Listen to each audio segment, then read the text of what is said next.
Friends, another day in the food forest. Beautiful out here, big snowflakes coming down all over. Kind of reminds me of a Disney story. And I wanted to tell you a little story. A little while back, I went to Disney and it just kind of inspired me that when we got our own place, we're going to be fun and innovative and kind of just go at it with that thought in mind that you can kind of do anything you set out to do as long as you have some fun with it, and it can still be prosperous. Just because you're doing some art or putting some work into something doesn't mean that it's not serious business.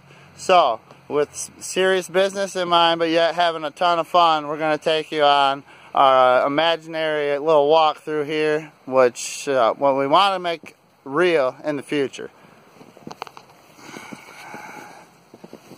Remember, Walt Disney said, if you can dream it, you can do it. So, this thing isn't so good for apple trees, so it's going out of here. That's pretty easy to do. We're going to take this out of here, get this area cleaned up. But here's where people might call me kind of goofy. Gutters are going to be going up on the 3-car garage. And over here, we got to fix some shingles.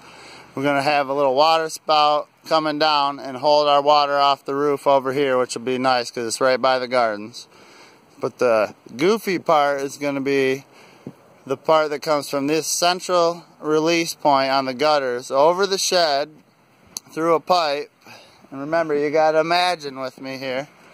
We're going to have a grape arbor that goes over the top of this area, and that pipe will come all the way over from the shed and drop into the pond, which will aerate the pond and keep a whole lot more water going into it, and it'll keep it out of the area where I don't want it, which is behind this shed.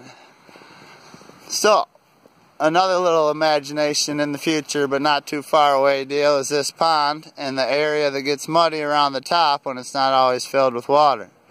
So it looks like Chinese spinach or Kang Kong might be the best option for us there.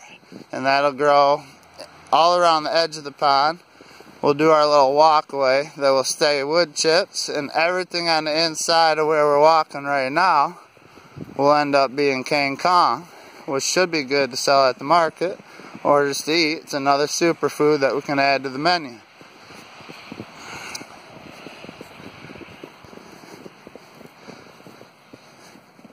So everything inside of this big arch that I just did around the pond will be greens, a superfood that should grow quite good throughout the summer, maybe not as good during the cold times.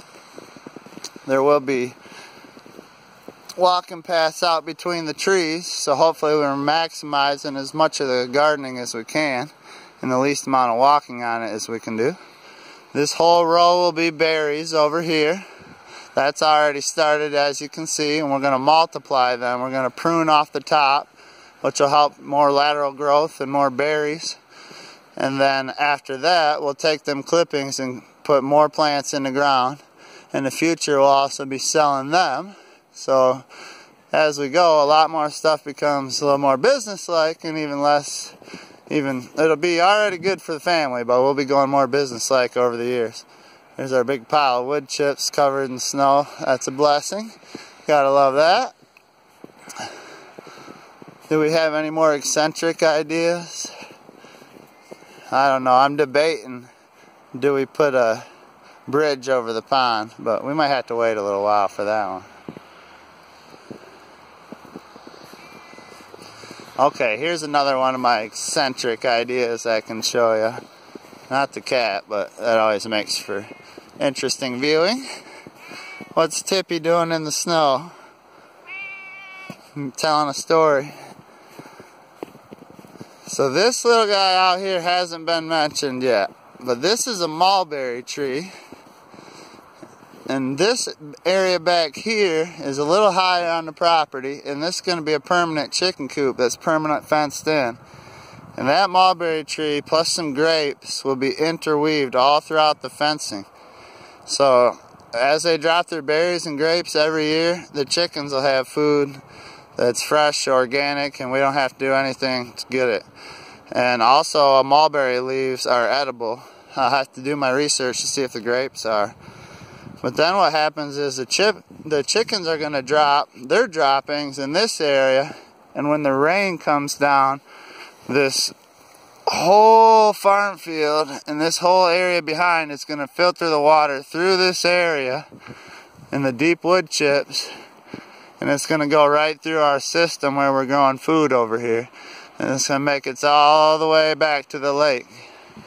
And then what we could do, if we do hold enough water in the end, is pump a small amount of lake water back here to do our watering with that. So we'll be recycling them nutrients. If you do any meat birds or anything like that, any other animals, we could think about using this stretch back here, because there will be a privacy fence going up. That's another imagine it and make it happen deal. But that same thing with the animals, the nutrients would cycle their way through the property as they go down, as the water goes down. So there will be a privacy fence all the way up along this back edge and all the way around the outside. And then also, whoops, there is a bottom to the wood chips every once in a while. And then the privacy fence will be as close to these trees as we can get them. We'll probably have to prune them up a little bit on one side or the other to put it up. So another Walt Disney quote for you while we're back here imagining all this stuff happening. All our dreams can come true if we had the courage to pursue them.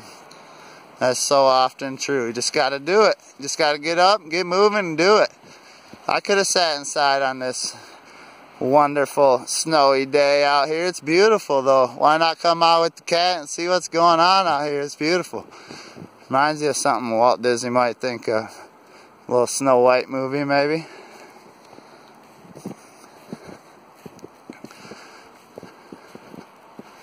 And then this is going to be interplanted with so many different herbs, tomatoes, peppers, cucumbers along the fence, maybe some corn along the back row. That's going to be one of my little tips I put on Facebook. If you grow cucumbers and viney crops, maybe some beans around your corn, it makes raccoons less likely to mess with your corn, because they love the corn, but they don't love viney stuff in their feet and on their hands in the middle of the night when they're trying to get your corn. So that's a good little tip for you. I'm going to have all kinds of little tips for you on some of these videos. Just got to stay listening, because you never know when you learn one you like. Like our scallions around the bottom of our trees to help prevent the different pests and mildews that go in on the trees. Help keep the borers back from the peach trees, for example.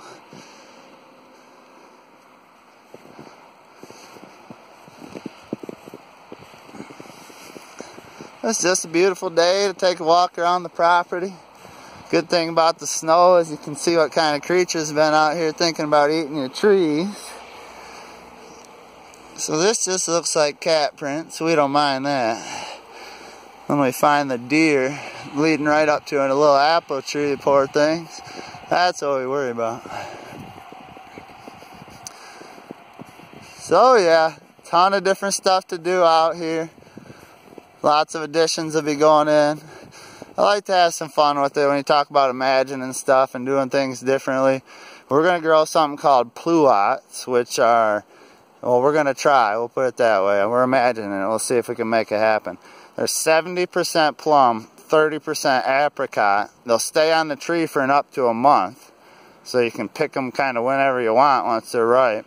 They're supposed to be really sweet with that addition of that apricot.